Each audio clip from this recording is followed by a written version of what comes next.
2000, este año inauguramos el segundo ciclo de conferencias de IVA con una conferencia sobre medicina deportiva, deporte con cabeza, cómo deben consumirse los suplementos alimenticios y las bebidas isotónicas. Contamos con la presencia del jefe de medicina deportiva de Policlínica de Guipúzcoa, el doctor Enrique Pérez de Ayala, y le cedo la palabra a él. Pues buenas tardes a todos. Muchas gracias a la concejala del Ayuntamiento y a Lidia. En principio vamos a hablar de complementos alimenticios, bebidas isotónicas y una práctica deportiva pues con cabeza o correcta, como ponía el título anunciado, ¿no?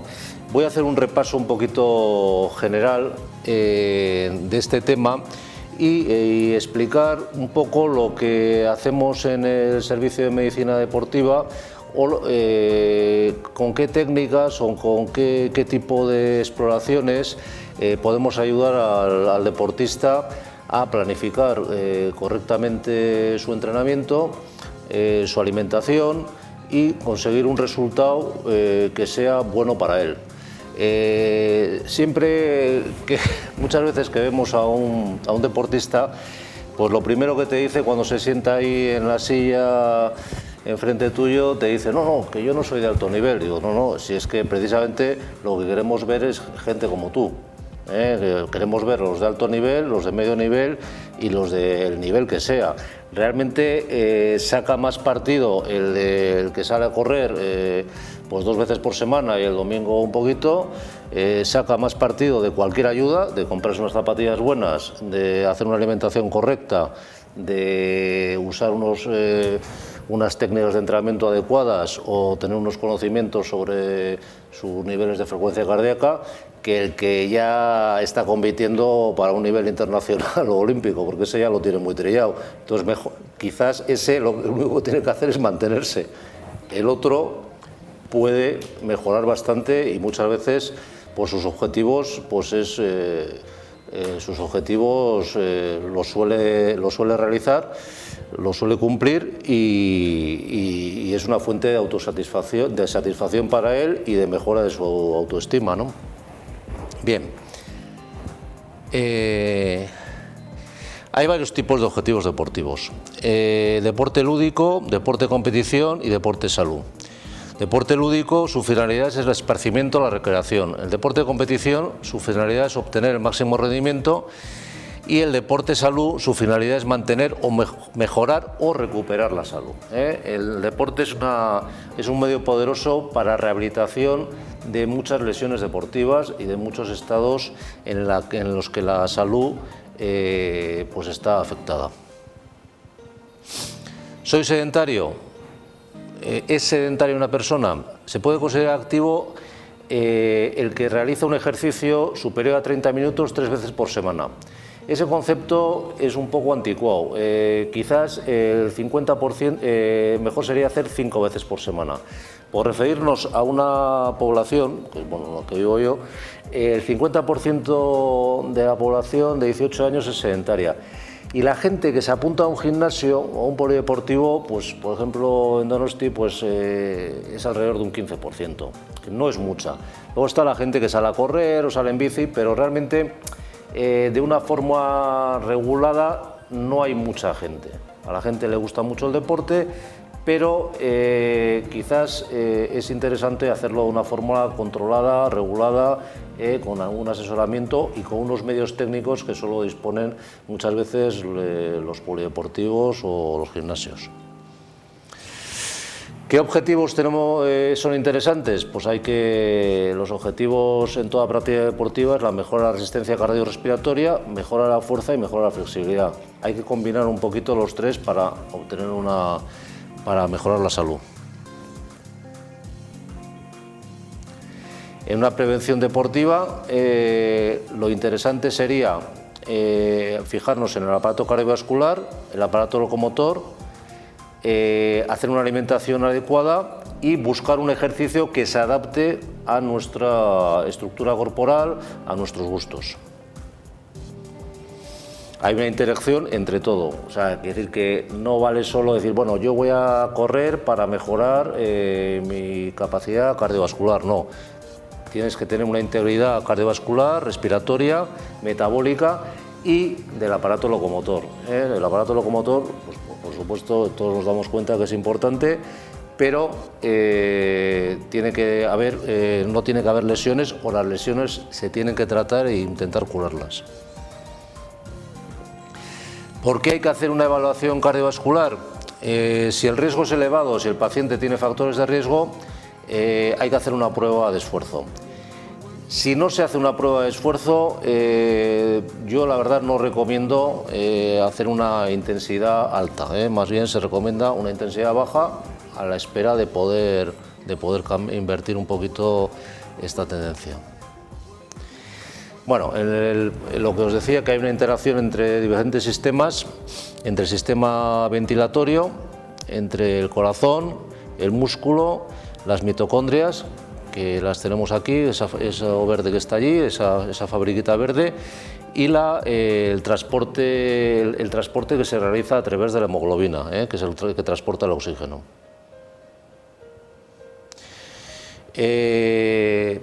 Tendríamos que ver, no se ve bien esta diapositiva, no sé por qué, pero bueno, eso. Hay dijéramos, una analogía entre músculo y motor. Todos sabemos que el motor, para ponerlo en marcha, le damos a la llave con las bujías, o sea, se produce hay un sistema eléctrico que lo pone en marcha. En el organismo es igual. En el músculo hay un metabolismo, que es el metabolismo anaeróbico aláctico, que pone en marcha el movimiento. El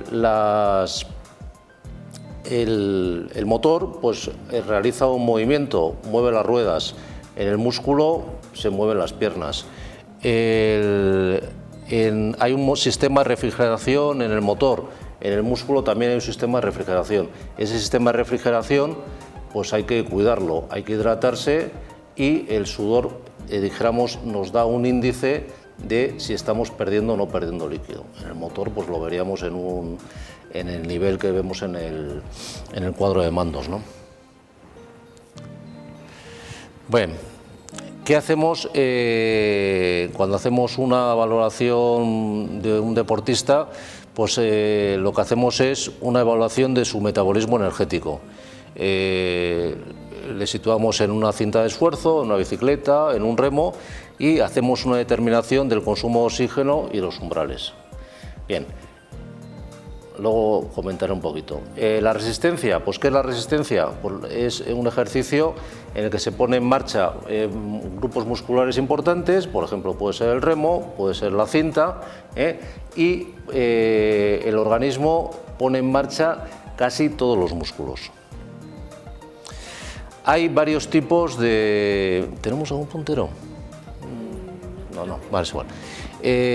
Vemos en esta curva estamos viendo un ejercicio que empieza desde el minuto 0 y va subiendo, es la línea roja. La línea roja. Al principio se utiliza un metabolismo, luego se utiliza el metabolismo aeróbico y al final de todo se utiliza el metabolismo anaeróbico. Si estáis viendo los números, según la duración del máximo ejercicio, si es un ejercicio de 10 segundos, pues el porcentaje anaeróbico sería el 90%. Si es un ejercicio de 120 minutos, el porcentaje anaeróbico sería muy bajo y el porcentaje aeróbico sería prácticamente el total, el 99%. Tenemos que tener en cuenta que hay diferentes gastos energéticos en diferentes deportes.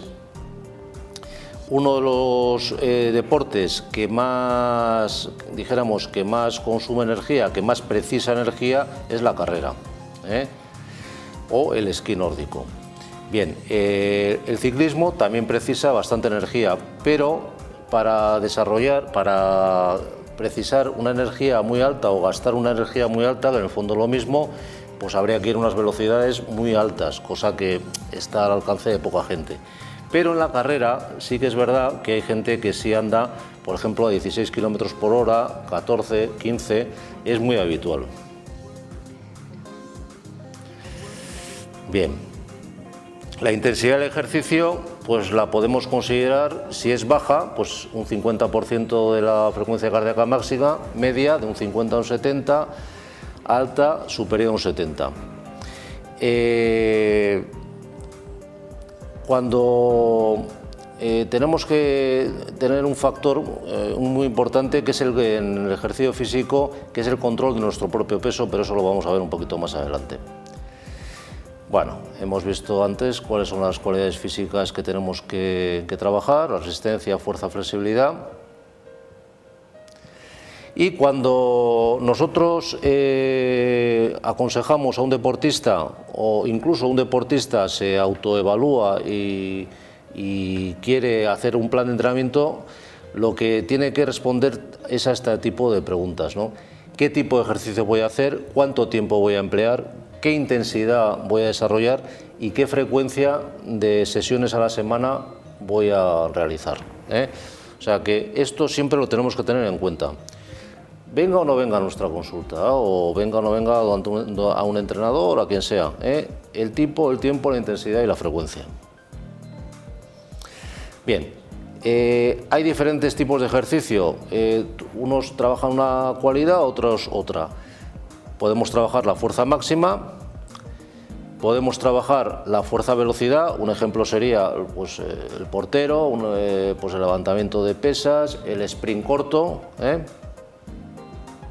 Podemos trabajar la fuerza-resistencia, no cabe duda que en un deporte pues, aparentemente, bueno, realmente aeróbico como el ciclismo, hay que también desarrollar un nivel de fuerza importante.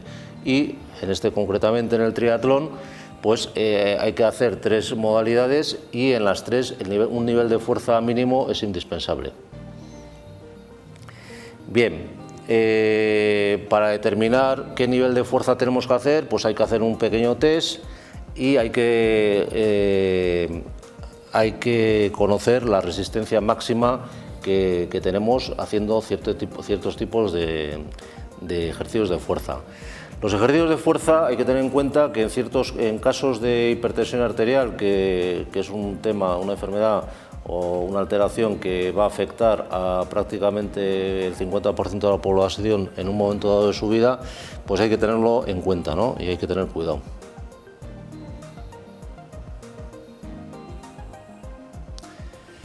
Bien, en los test de esfuerzo, ¿qué se hace? Pues se hace una valoración cardiovascular, un electrocardiograma continuo, se mide la presión arterial, se realiza, como hemos comentado, en tapiz o en cicloergómetro y determinamos unos umbrales. Los umbrales, ¿qué nos indican? Nos indican el nivel de frecuencia cardíaca en el que aparece una cantidad de ácido láctico elevada. Podríamos decir que el umbral láctico es el umbral de fatiga.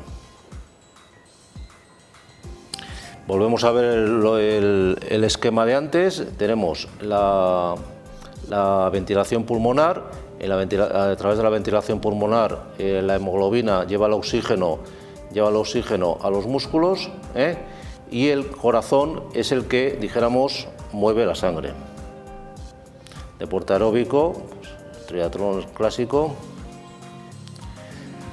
Bueno, ¿qué es el consumo de oxígeno? Ese concepto que os estoy comentando ahora, que es dijéramos el concepto pues, importante que hay que tener en cuenta cuando hacemos un ejercicio, sobre todo de tipo aeróbico, que es el que más vais a hacer, más vais a ver. Es la cantidad de oxígeno que el organismo es capaz de obtener del aire ambiente y de utilizar a nivel de las mitocondrias musculares. Las mitocondrias musculares son, dijéramos, las pequeñas fábricas que están en las fibras musculares, que ahí se produce todo el proceso, dijéramos, de oxidación de los sustratos, de los hidratos de carbono, de las grasas. El combustible, dijéramos, se combina con el oxígeno y produce energía.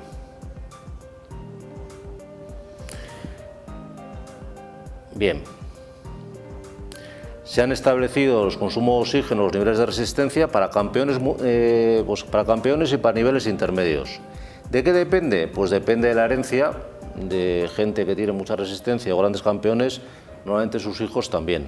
Depende de la edad, a más edad va disminuyendo, depende del sexo, es más elevado en el hombre que en la mujer, pero esto también está cambiando mucho, ¿eh? Depende del peso, lógicamente, a más peso, menos nivel de resistencia. Durante la prueba pues valoramos diferentes parámetros para establecer de una manera correcta cuál es ese punto. Entonces, lo que hacemos también en las pruebas, y lo estamos haciendo desde hace una temporada, es lo que pasa que no sé si lo vamos a poder ver, es una valoración de la pisada en carrera, ¿eh? Hacemos con una cámara lenta, y podemos observar y analizar el tipo de pisada que realiza el tipo de pisada, no creo que se va a poder ver, el tipo de pisada que realiza el deportista, y a través de ahí podemos hacer una corrección una eventual corrección de su pisada. Como vemos aquí, que hay pues consumos o niveles de resistencia diferentes para diferentes tipos de deporte, ¿eh? ¿De qué depende? Pues como hemos dicho, la herencia, la composición de las fibras musculares, ¿eh? Fundamentalmente hay dos tipos de fibras musculares, y nosotros nacemos con una carga de fibras musculares o tipo rápidas o lentas. Todos lo sabéis, hay gente que está más dotada para la velocidad y gente más dotada para la resistencia. Y muchas veces lo que se observa, que hay gente que no lo sabe, que hay gente que a los 30 años o 35 o a los 40 empieza a correr un día y dice, joder, pues esto se me da bien. Pues ¿por qué se le da bien? Se le da incluso muy bien. Se le da bien pues porque tiene una carga genética, y tiene una carga genética alta en fibras musculares lentas, y puede hacer ese tipo de deporte. El que es rápido ya lo sabe desde niño, pero muchas veces hay gente, y lo vemos constantemente, que nunca había hecho pues, pruebas de resistencia, las empieza a hacer a una mediana edad y con resultados muy buenos, ¿no? Bien, los umbrales lácticos o los umbrales de fatiga que determinamos nos sirven para conocer las zonas de transición metabólica, y esos umbrales que se corresponden con una frecuencia cardíaca nos pueden definir las zonas en las que el deportista puede entrenar. También podemos calcular en qué zona esa persona puede trabajar para perder grasa, que es un objetivo pues, muy demandado, y que la gente pues, quiere realizarlo, quiere perder unos cuantos kilos. Entonces, hay unas zonas de frecuencia cardíaca en las que se pierde peso, en otras no.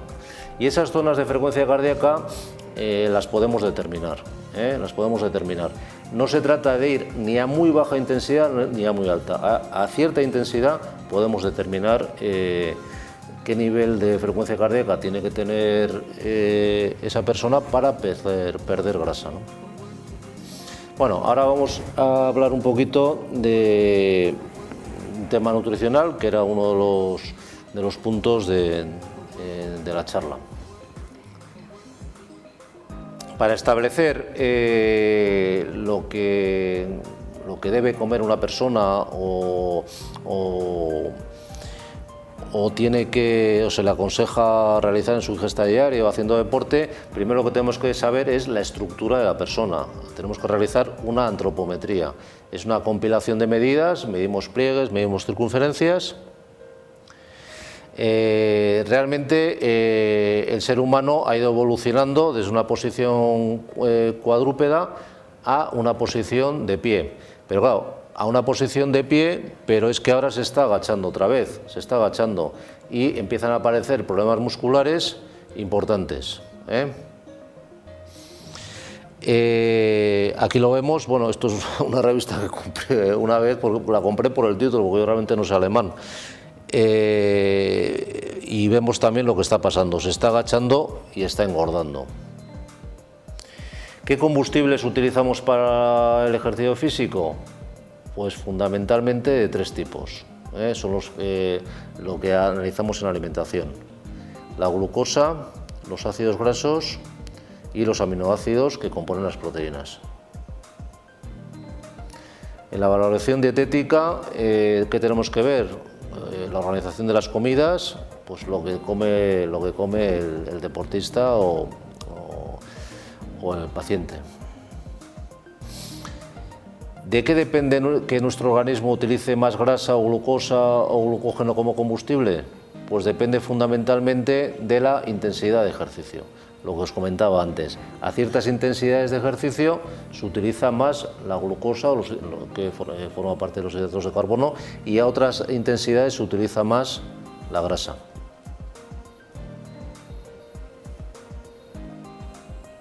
Bien.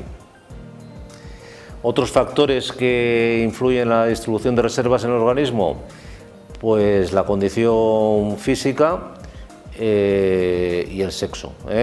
En la condición física hay varios factores que intervienen, como el consumo de oxígeno, como la tasa de oxidación de las grasas, que es diferente de unas personas que en otras, el metabolismo son diferentes, y el sexo es un factor pues, también que diferencia cómo se distribuyen las reservas en el organismo, la dieta que realicemos y las condiciones atmosféricas también, claro.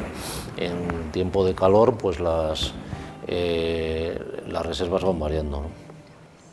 O se van utilizando de otra manera. En una dieta equilibrada, ¿qué tenemos que tener en cuenta? Comer bien no es comer mucho, ni limitar las calorías, ni eliminar determinados alimentos. Comer bien es consumir en cantidad y en variedad los alimentos suficientes, desarrollar una actividad física, desempeñar un trabajo físico y reparar o sustituir los tejidos que envejecen. Claro, no vamos a reparar o sustituir, estamos aquí hablando no es quitar una pieza y poner otra, eso es imposible, eso se puede hacer en mecánica.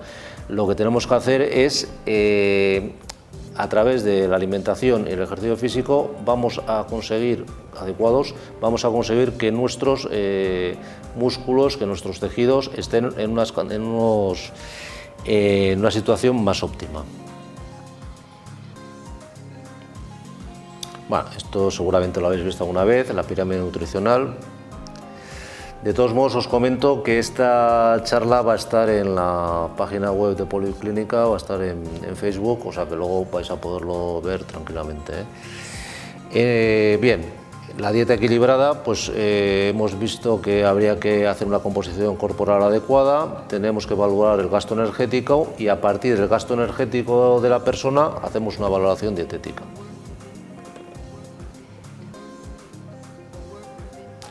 Medimos los pliegues y obtenemos el porcentaje de grasa corporal. El porcentaje de grasa corporal es uno de los valores más importantes que tenemos que determinar en un deportista. Porque claro, no todo el mundo, según su actividad física, según su estructura corporal, no tiene el mismo porcentaje, y el sexo también influye, lógicamente. Tenemos que ver el índice de musculación y tenemos que ver el peso óseo, porque no todo el mundo tiene el mismo peso óseo. Hay un riesgo de mortalidad importante con un índice de masa corporal elevado o con un porcentaje de grasa elevado. Va aumentando de una forma importante el riesgo de mortalidad y el riesgo de enfermedad, lógicamente. Bien. Para evaluar las necesidades energéticas, pues bueno, se hace una valoración dietética y bueno, esto lo hacen las dietistas, hacen una determinación del metabolismo basal, pero vamos a pasar un poquito sobre ello, con una serie de fórmulas, con una serie de encuestas. Incluso nosotros lo podemos hacer con el mismo aparato de metabolismo de pruebas de esfuerzo, podemos hacer una determinación más precisa. A ver, ¿qué hay que comer antes del ejercicio físico? Pues antes del ejercicio físico, y aquí lo hemos puesto pues, como si fuera un partido, pues para la gente que hace un deporte de equipo o dijéramos una dieta precompetición. Por respetar un periodo de 3 horas entre el final de la comida y el inicio del esfuerzo. La dieta tiene que ser rica en hidratos de carbono, pobre en grasas y con energía suficiente para aguantar la actividad. No realizar pruebas ni experimentos y de fácil digestión. ¿Qué significa? Lo de pruebas y experimentos es importante. Tenemos que, cuando ya tengamos un consejo adecuado, tenemos que probarlo antes de probarlo el día de la competición o el día del partido. Por ejemplo, un partido por la mañana, una competición por la mañana, un ejercicio físico por la mañana, pues el desayuno tendría que ser a base de lácteos, cereales, zumo y algo de proteína, jamón. Un partido por la tarde, pues comida equilibrada, rica en hidratos de carbono y fácil de digerir, pasta o arroz, pescado, yogur. A última hora de la tarde, después del partido o después del ejercicio, pues tomar una merienda a base de cereales, fruta y agua. Durante el ejercicio físico, ¿cuál es vuestro objetivo principal? Mantener la hidratación. La hidratación es muy importante. Después del ejercicio físico, el objetivo, reponer las pérdidas, tanto nutricionales como de agua. Beber agua, tomar barritas energéticas, una dieta rica en hidratos de carbono, o sea, lo que es pasta, arroz, etcétera, con una pequeña porción de proteína y baja en grasa. La hidratación. Bien, hay que beber antes de las horas previas. Si vamos a hacer una carrera o vamos a salir al monte durante 4, 5, 6 horas, ¿hay que beber agua solo cuando tengo sed? No, hay que beber en un periodo con un ritmo adecuado. ¿A qué temperatura? Pues hay que tomar una temperatura un poquito fresca, pero no demasiado fría.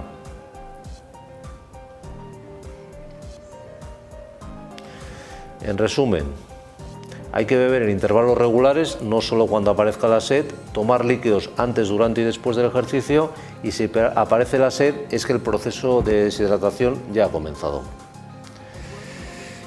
Para una correcta rehidratación se recomienda 1 litro por cada kilo de peso perdido. Bueno, esto parece obvio, pero muchas veces no se hace. Hay situaciones dietéticas especiales, como hemos dicho, pues la dieta habitual que tenemos que seguir cada día, o hay que seguir la dieta víspera del ejercicio, el día de la competición y la dieta de recuperación.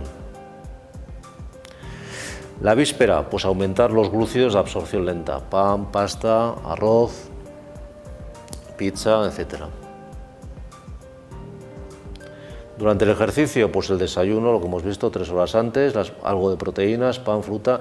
Insisto en lo de algo de proteínas porque es una cosa que normalmente se deja un poquito de lado.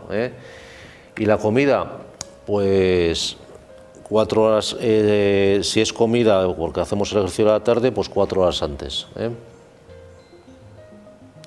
En la recuperación, pues bebidas isotónicas en las horas después, verduras, pasta, pescado, pasteles, con en principio mejor con poca grasa y fruta. Durante el esfuerzo es preciso hidratarse. La toma espontánea de líquidos es inferior a las necesidades reales. Eso es un tema que hay que tenerlo muy en cuenta. ¿Cuánto hay que beber? Pues aproximadamente 200 centímetros cúbicos cada 15-20 minutos. 200 centímetros cúbicos pues es lo que es pues, menos que un vasito, menos de un vaso. Pero bueno, si se hace durante cada vez 15 o 20 minutos es suficiente. ¿Cuál es nuestro objetivo? La no fatiga, no fatigarnos. Para que un deportista es fundamental poder realizar entrenamientos sin caer en fatiga crónica, lesión o enfermedad. Hay que consumir nutrientes y líquidos con regularidad y adaptarse a los horarios. A veces el deportista acude a la toma de productos dietéticos en un intento de mejorar el rendimiento. Algunos están avalados por evidencias científicas y otros son ineficaces o incluso perjudiciales. ¿Qué es una ayuda ergogénica? Que tanto se habla, pues ayuda ergogénica, como su palabra, como su nombre indica, ergos, del griego es trabajo y gena, generar. Es cualquier maniobra o método nutricional, mecánico, psicológico, físico o farmacológico realizado con el fin de mejorar el rendimiento. En situaciones de gran esfuerzo muscular, ya hemos visto antes, hay que tomar alimentos ricos en hidratos de carbono, soluciones con hidratos de carbono y electrolitos y concentrados de proteínas hasta 1,5 kilogramos por peso y por día. Por ejemplo, una persona de 70 kilos pues podría tomar, sería adecuado que tomara 100 gramos de proteína. Normalmente en nuestro medio se toma normalmente más. Se podría tomar hasta incluso 1,8 o 2 por peso día, que serían 200 gramos, en situaciones de aumento de consumo, o sea, de realizar un ejercicio de fuerza intensa. Esto también hay que decirlo porque si hay algunos que toman demasiada proteína, hay otros que no toman prácticamente nada. Y eso es un tema importante, porque la proteína lo que hace es mantener la estabilidad del tejido muscular, de los tejidos. Probar entrenamientos y estos compuestos tenemos que tener en cuenta que sean de procedencia fiable. Se ha visto muchas veces en la prensa que todos estos, hay muchos concentrados y tal, pues bueno, si no son de procedencia fiable, pues se traen de aquí, de allá, no pasan registros sanitarios, pues contienen sustancias dopantes. Contienen sustancias dopantes y hay deportistas que se les ha realizado pruebas que han dado positivo. No ha trascendido mucho porque son pruebas que no son muy mediáticas, pero que han dado positivo porque utilizaban estos productos poco fiables. Los preparados electrolíticos, bueno, pues son los que se venden en los supermercados, se venden en un montón de sitios. Tienen que proporcionar energía procedente de hidratos de carbono, glucosa, sacarosa, porque tienen un índice glucémico alto. Tienen que tener algo de sodio y las concentraciones no más de 90 gramos litro. Aquí en este tema de las concentraciones, los productos, las bebidas o los productos que se venden tienen concentraciones bastante altas. En tiempo caluroso, que es cuando más se bebe, la concentración debe ser entre 30-40, como mucho, 30-40 gramos litro. Pues muchas veces estos productos hay que ver qué concentración tienen y simplemente con diluirlo, con echarle otro tanto de agua, suele ser suficiente. Si no se hace, ¿qué pasa? Pues que el sistema gástrico, gastrointestinal, es incapaz de depurar esa cantidad, dijéramos, de soluto, esa cantidad de hidratos de carbono, y hay dolores y molestias gástricas, que todos habéis oído hablar. Mucha gente, no, tomo no sé qué y me duele el estómago, efectivamente, porque la concentración era muy alta. La sangre no estaba en el sistema gastrointestinal, estaba en el corazón, estaba en las piernas, estaba en los brazos, estaba haciendo un ejercicio. Entonces no está aportando, dijéramos, no se está aportando un nivel de sangre al sistema gastrointestinal y tiene que hacer un trabajo, y ese trabajo pues no lo puede hacer y la consecuencia es un dolor. Las proteínas, es importante que las comidas estén equilibradas. Se debe añadir una cantidad de proteína a hidratos de carbono sin grasa después de entrenar. Sí hay una relación causa-efecto entre ingesta diaria de proteínas y mantenimiento de la masa muscular. Una proteína que sí conviene tomar es la fracción proteica del suero de leche. Se venden en preparados, se vende. Y si se toma leche desnatada, pues también puede ser útil. Minerales, bueno, pues minerales, los minerales, tomar minerales, pues sí, puede ser interesante en ciertos casos. El potasio, pues interviene en cantidad de procesos metabólicos. No hay una evidencia de que sea necesario suplementar en potasio. Sodio, pues sí hay que suplementar. Magnesio, igual, interviene en cantidad de procesos, pero no es necesario suplementar. Calcio, sí. Fósforo, no. Hierro, si el nivel de hierro es bajo. Zinc, selenio, manganeso, plomo, cobre, yodo, boro, etcétera, pues están suficientes en una dieta variada. En esto, el tomar compuestos vitamínicos, si no hace falta, es como llevar un depósito de 1000 litros de gasolina cuando realmente no nos hace falta. Igual nos hace falta llevar solo 100 litros, ¿no? Si nos hace falta llevar solo 100 litros, los otros 900, pues bueno, están ahí, ¿no? Si pudiéramos llevar un depósito de 1000. O sea, quiere decir que, aparte del peso, las vitaminas, si se toman en exceso, pues se eliminan. Se usan algunas, otras no. La vitamina B1 podría ser interesante. La B6 con la B1 y la B12 pues aumenta los niveles de serotonina y es útil en personas o en deportistas que trabajan en deportes de precisión. La B12 pues sería interesante suplemento en vegetarianos. La B9, la B3, la B7, la B5, la vitamina C también son interesantes. La vitamina C es interesante, pero no las cantidades que muchas veces se toma. O sea, que muchas veces con la alimentación adecuada es suficiente. Las vitaminas liposolubles, que son el otro grupo, pues la vitamina A pues es interesante por su capacidad antioxidante. La vitamina E, pues bueno, también es interesante porque disminuye el estrés oxidativo producido por el ejercicio. La vitamina D es muy importante y hay muchas personas, sobre todo en Guipúzcoa, y no sé si lo sabéis, concretamente en esta zona, en el Goibar, en zonas que hay poca exposición solar, hay niveles de vitamina D bastante bajos, bueno, y también en otras zonas de Guipúzcoa y del País Vasco. Lo estamos viendo cada vez más. La verdad es que es un factor que hay que mirarlo y se puede mirar con una analítica. La vitamina K, pues la vitamina K solo en procesos que están alterada la coagulación sanguínea.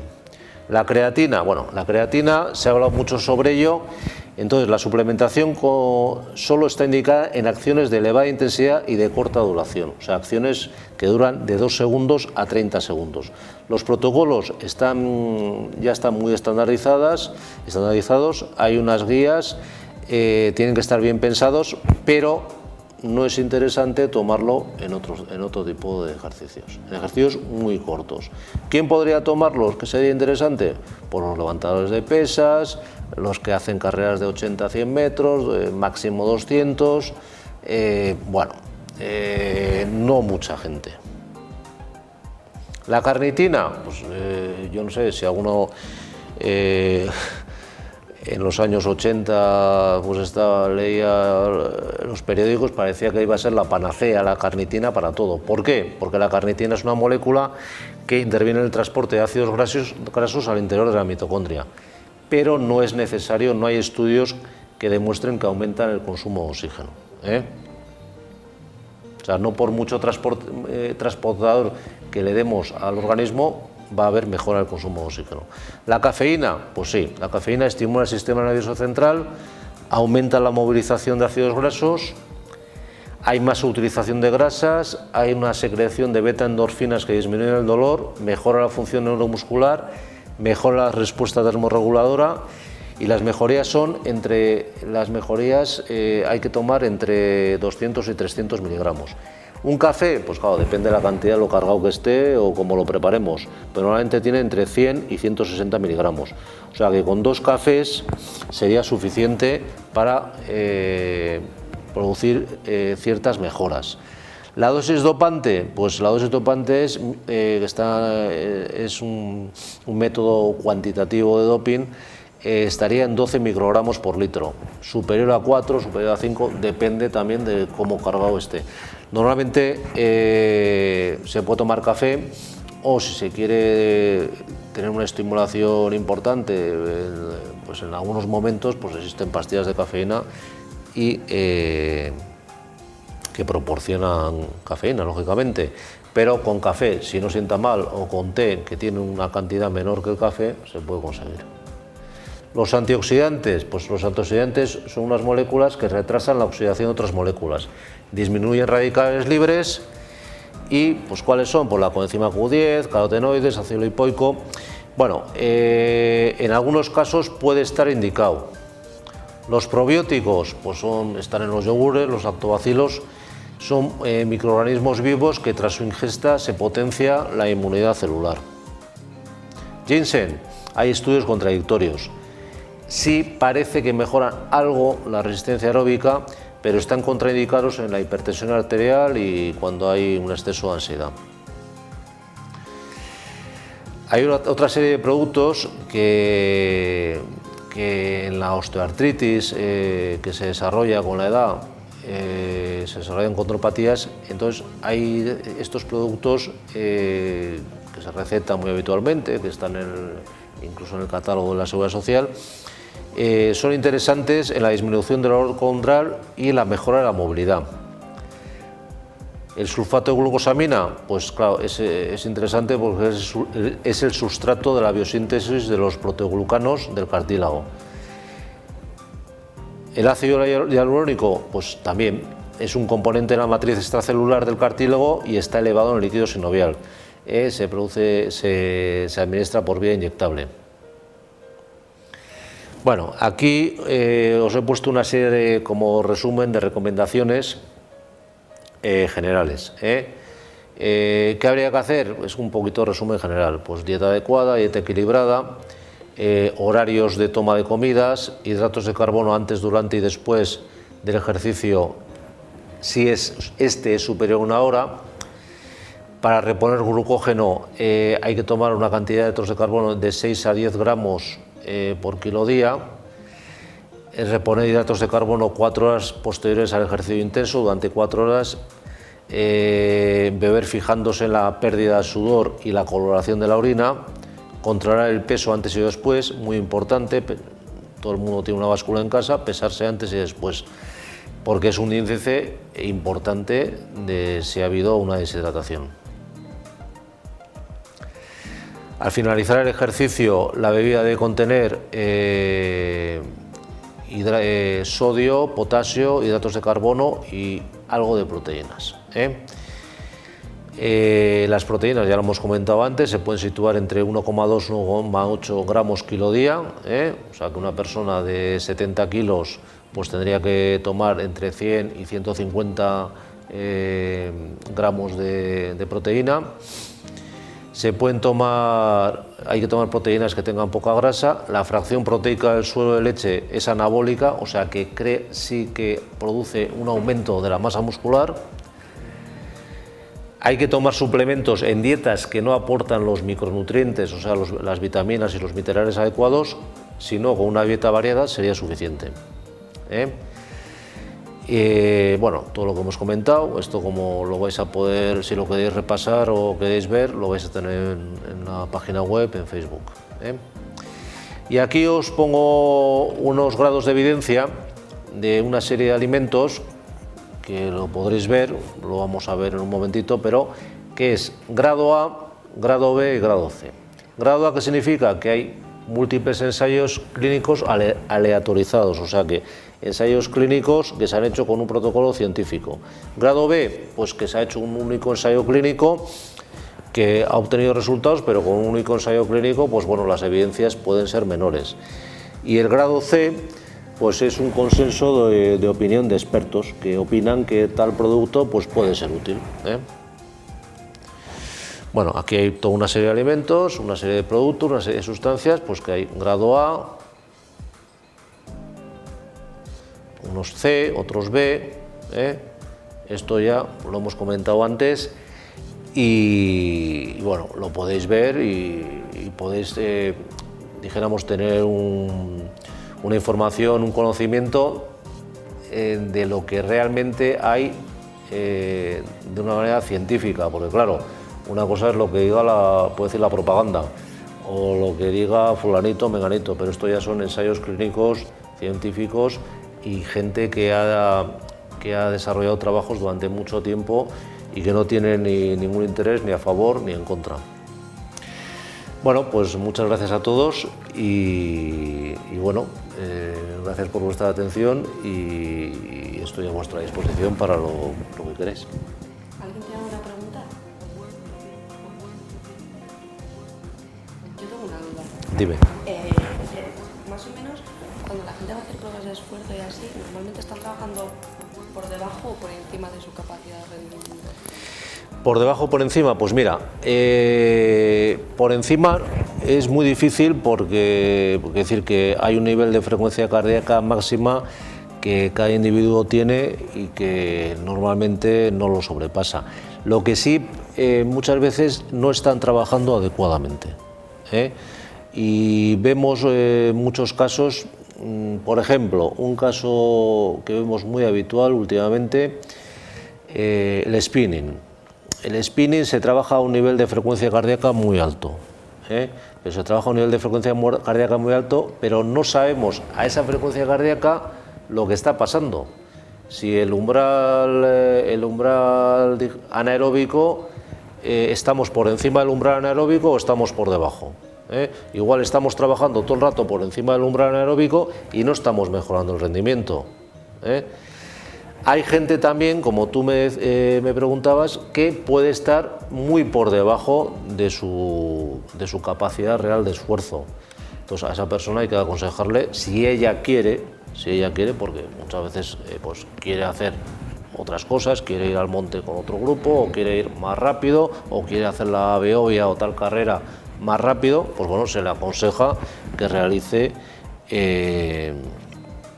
un entrenamiento o entrenamientos a un nivel de frecuencia cardíaca en el que pueda desarrollar más esfuerzo, dentro de una seguridad y una integridad corporal y cardiovascular, por supuesto. Dime.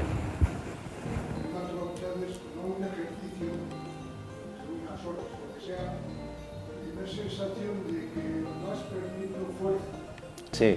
Como debilidad, te vas quedando como una especie de blanco, sudor frío. Sí. Y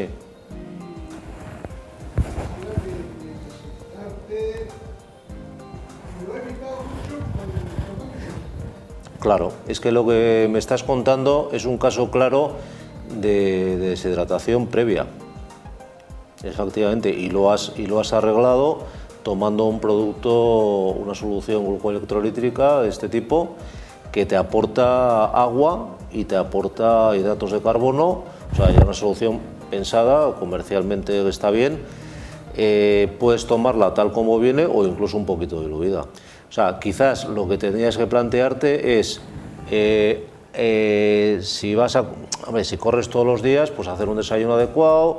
Imagínate que corres a las 7 de la tarde, pues un desayuno adecuado, un almuerzo y una comida pues no muy intensos, beber un poquito y tomar alguna pieza de fruta, un plátano, alguna barrita energética a media tarde, a las 5 de la tarde, y luego, imagínate, pues sales. Entonces ya has recargado energía, y si tomas esos tal, que vas en bicicleta.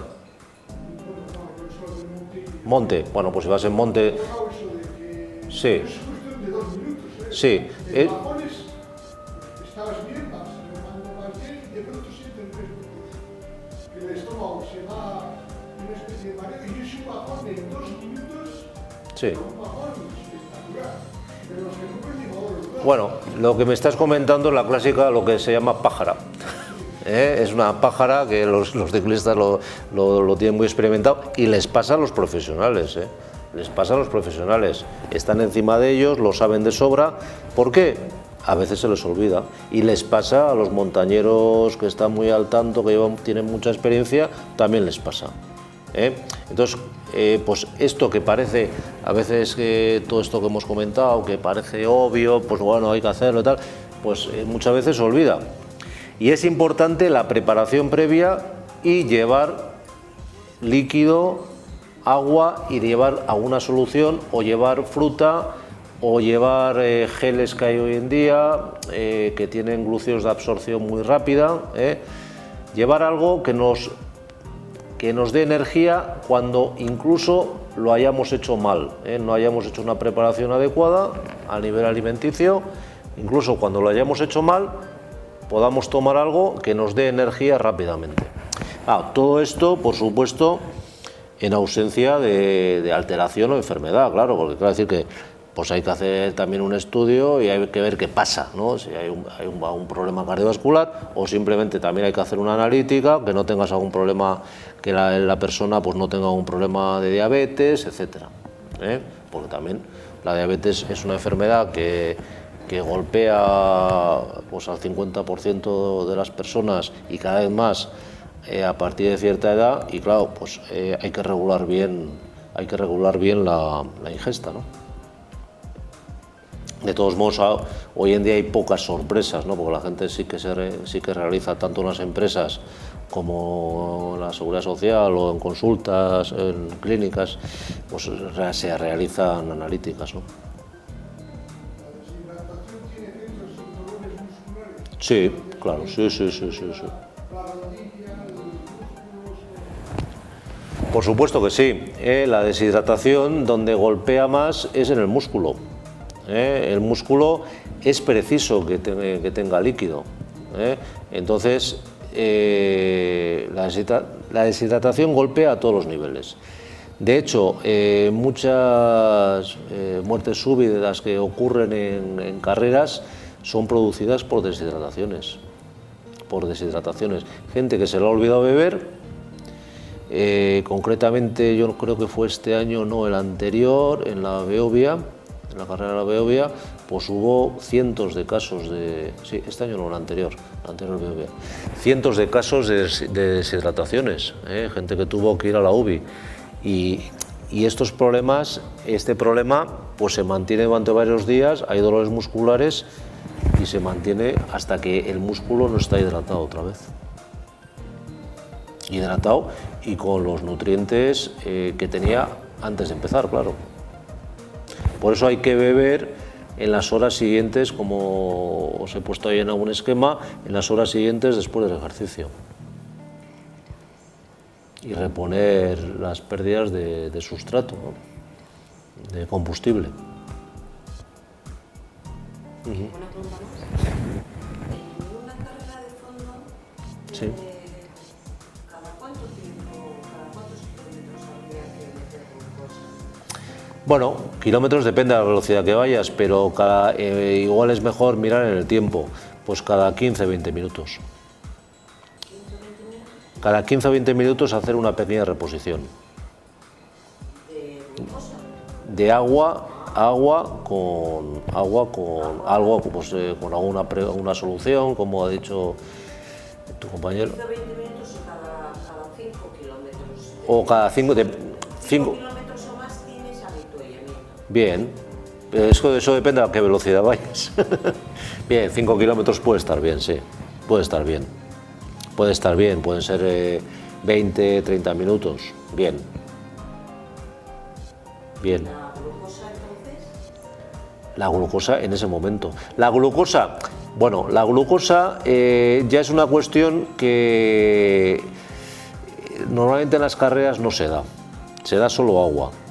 Se da solo agua. Entonces quizás lo que hay que hacer es... Sí, quizás hay que hacerlo, hay que tomarla antes, la glucosa. Que si tenemos un amigo por ahí, una amiga que nos pase un bidón para nosotros, pues que ya vaya preparado con una solución con glucosa, o llevar algún tipo de gel, por si algún tipo de geles que no son muy caros, y bueno, tomarse uno o medio en un momento y medio en otro momento. Eso puede ir muy bien. Ahora hay soluciones, o sea, de la misma manera que antes, pues este tipo de, los ciclistas lo saben bien, y los que van al monte, pues que llevan siempre algún alimento fácil de digerir y que lo pueden tomar rápidamente, ¿no? Que lo pueden abrir y tomarlo rápidamente. Ahora hay geles, pues hay un montón de productos. Luego, claro, no vas a llevar una fruta es complicado. Es complicado, en el monte no, pues si vas en el monte, pues bueno, pues pelarla y tal, bueno, pero corriendo es muy difícil. Pero Sí, el agua no pasarte los habituallamientos. No pasarte, y bueno, también existen fórmulas para llevar en el cinturón, bidones, bueno, hay realmente complementos técnicos los hay. Sí. La verdad es que hoy en día los hay. ¿Y eso cada cuánto tiempo? ¿Cada cuánto tiempo? Por lo que te comento, cada 20 minutos, no pasar de media hora. Que no excedas de media hora en la reposición de agua y hidratos de carbono. Si la carrera dura más de una hora, obligatorio tomar hidratos de carbono. Si dura menos de una hora, podría ser con agua, si previamente has hecho una recarga suficiente. Si dura más de una hora, tienes que hacer una recarga de hidratos de carbono.